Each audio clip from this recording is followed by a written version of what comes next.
तो दोस्तों आइए फटाफट खत्म करते हैं 21 दिसंबर के करंट अफेयर और शुरुआत करते हैं रिवीजन से। 20 दिसंबर को हमने पढ़ा था कि हाल ही में ओमिक्रॉन वेरिएंट के खतरे को देखते हुए नीदरलैंड ने लॉकडाउन लगा दिया है। भारत की तीनों सेनाओं के लिए स्वदेशी सशस्त्र ड्रोन निर्माण का कार्य DRDO शुरू करने वाला है। ये अगले 10 सालों में पूरा होगा और तब तक हम अमेरिका से ऐसे ड्रोन खरीद रहे हैं जिनकी संख्या कितनी है, 30 है, और 10-10 ड्रोन हम अपने सेना के तीनों अंगों को प्रोवाइड करेंगे। टाइम मैगजीन ने एथलीट ऑफ द ईयर 2021 चुना है सिमोन बाइल्स को, जो कि एक अमेरिकी एथलीट हैं। और हाल ही में अंतर्राष्ट्रीय प्रवासी दिवस मनाया गया, इंटरनेशनल माइग्रेंट्स डे। ये कब मनाया गया था? 18 दिसंबर को। 18 दिसंबर को ही मनाया गया अल्पसंख्यक अधिकार दिवस। Global entrepreneur of the year award 2021 से सम्मानित किया गया है कुमार मंगलम बिड़ला को। और हाल ही में राय नामक एक सुपर टाइफून आया था। कहाँ पर आया था ये देखो, आया था फिलीपींस में। भारत ने किस मिसाइल का हाल ही में सफल परीक्षण किया है? तो ये अग्नि P मिसाइल है। और अग्नि P मिसाइल की जो मारक क्षमता है ये 1000 से लेकर 2000 किलोमीटर तक है। इससे हम अग्नि 1 को रिप्लेस करेंगे। भारतीय शटलर किदाम्बी श्रीकांत ने 19 दिसंबर को विश्व बैडमिंटन चैंपियनशिप के फाइनल में सिल्वर मेडल जीतने वाले ये पहले भारतीय पुरुष खिलाड़ी बन गए हैं। ये भी याद रखना, बहुत इंपॉर्टेंट है। विश्व बैडमिंटन चैंपियनशिप के फाइनल में सिल्वर मेडल जीता है किसने?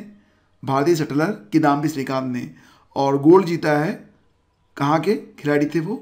सिंगापुर के। किस राज्य सरकार ने 10 साल पुराने सभी डीजल वाहनों का रजिस्ट्रेशन रद्द करने की घोषणा की है? तो यह दिल्ली सरकार है। और हाल ही में भारत मध्य एशिया वार्ता का जो शुरुआत हुआ ये कहाँ पर हुआ था? नई दिल्ली में। ठीक है, तो ये थे करंट अफेयर 20 दिसंबर के। आइए शुरू करते हैं अब आज के प्रश्न। और पहला क्वेश्चन होगा कि हुंडई मोटर इंडिया लिमिटेड के नए MD यानी कि प्रबंध निदेशक कौन बने हैं? तो ये हैं अनसु किम। और ये किसकी जगह ले रहे हैं? शिन सोएब किम की। तो सही जवाब इसका ऑप्शन ए है। हुंडई मोटर इंडिया लिमिटेड के नए प्रबंध निदेशक बन गए हैं अनसु किम। अच्छा ये बताओ कि हुंडई मोटर इंडिया लिमिटेड का जो मुख्यालय है, हेडक्वार्टर है, वो भारत में कहाँ पर है? फिलहाल आपको बता दें कि हुंडई मोटर कंपनी ने 1 जनवरी 2022 से शुरू होने वाले हुंडई मोटर इंडिया लिमिटेड के MD के रूप में अनसु किम को नियुक्त किया है। और अनसु किम किसका स्थान लेंगे? शिन सोएब किम का।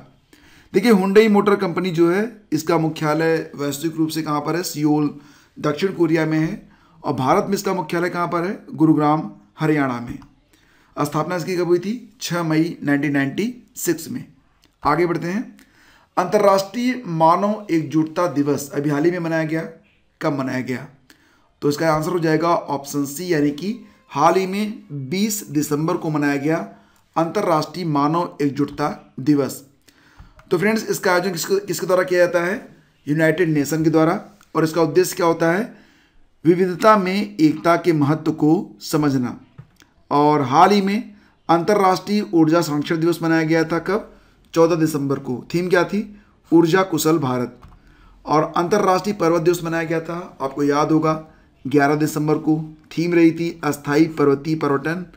और मानवाधिकार दिवस बहुत इंपॉर्टेंट है, ये 10 दिसंबर को मनाया गया था। थीम थी समानता, असमानताओं को कम करना, मानवाधिकारों को आगे बढ़ाना। आगे बढ़ते हैं। हाल ही में इंटरनेशनल हनी बी फेस्टिवल 2021 का आयोजन कहाँ पर किया गया? किस प्रदेश में किया गया? सही जवाब हो जाएगा ऑप्शन ए, यानी कि उत्तराखंड में।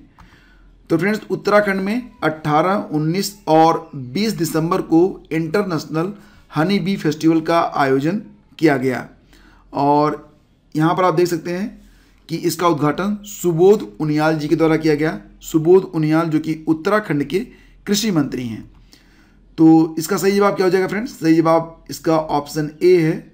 और 3 दिन चला था यह आयोजन, 18, 19 और 20।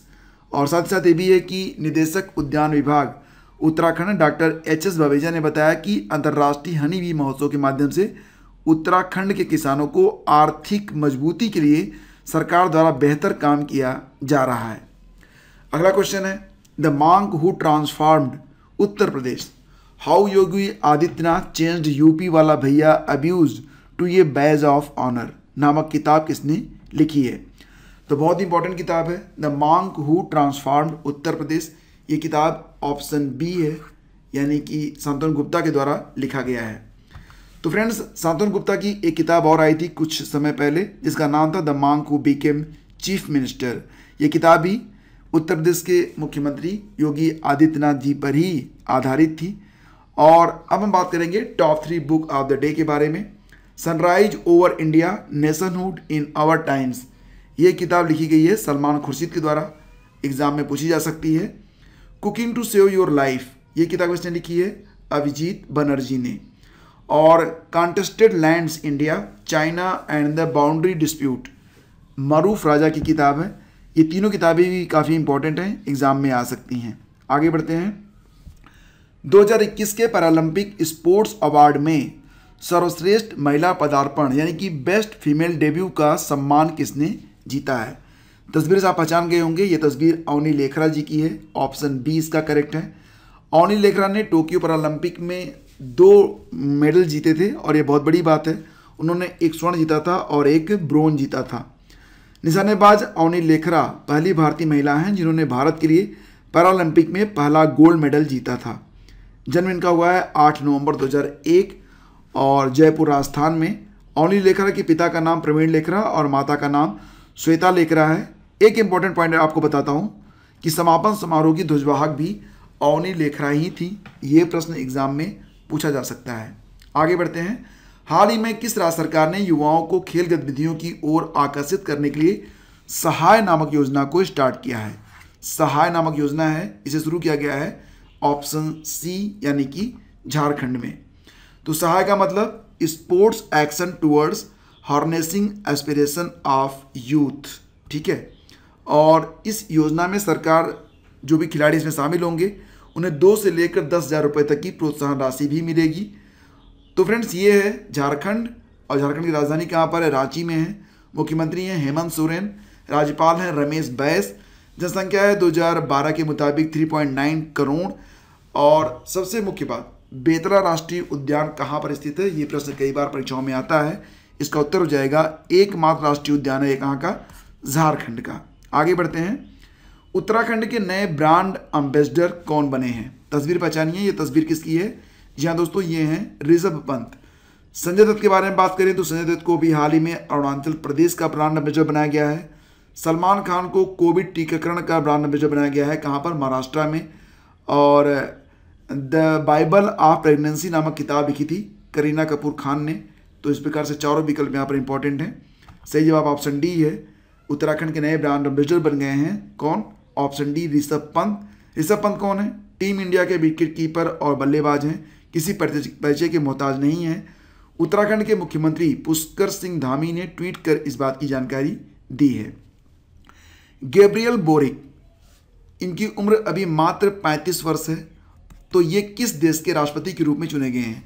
अब क्योंकि बहुत ही कम उम्र में ये राष्ट्रपति बन गए हैं तो ये प्रश्न इंपॉर्टेंट हो जाएगा, एग्जाम में आएगा जरूर। इसका सही जवाब हो जाएगा ऑप्शन ए यानी कि चिली। इसको रट लेना आप लोग।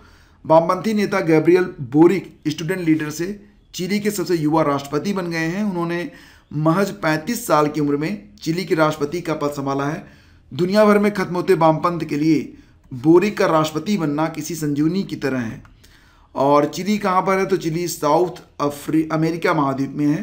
कहाँ का देश है ये? साउथ अमेरिका महाद्वीप का देश है चिली। राजधानी इसकी है सेंटियागो और विश्व का सबसे दक्षिणी देश भी है चिली, ये भी याद रखना आप। और अंटार्कटिका के यह सबसे करीब देखा जाता है। हाल ही में असम कौशल विकास निगम ने किसके साथ ऋण समझौते पर हस्ताक्षर किए हैं? इसका उत्तर हो जाएगा ऑप्शन बी एशियाई विकास बैंक के साथ। तो एशियाई विकास बैंक और असम कौशल विकास मिशन ने मंगदोई में एक विश्वविद्यालय के विकास के लिए एक ऋण समझौते पर हस्ताक्षर किए हैं। यह विश्वविद्यालय 2027 तक रेडी हो जाएगा। अनुमानित लागत इसमें आएगी लगभग 140 मिलियन अमेरिकी डॉलर।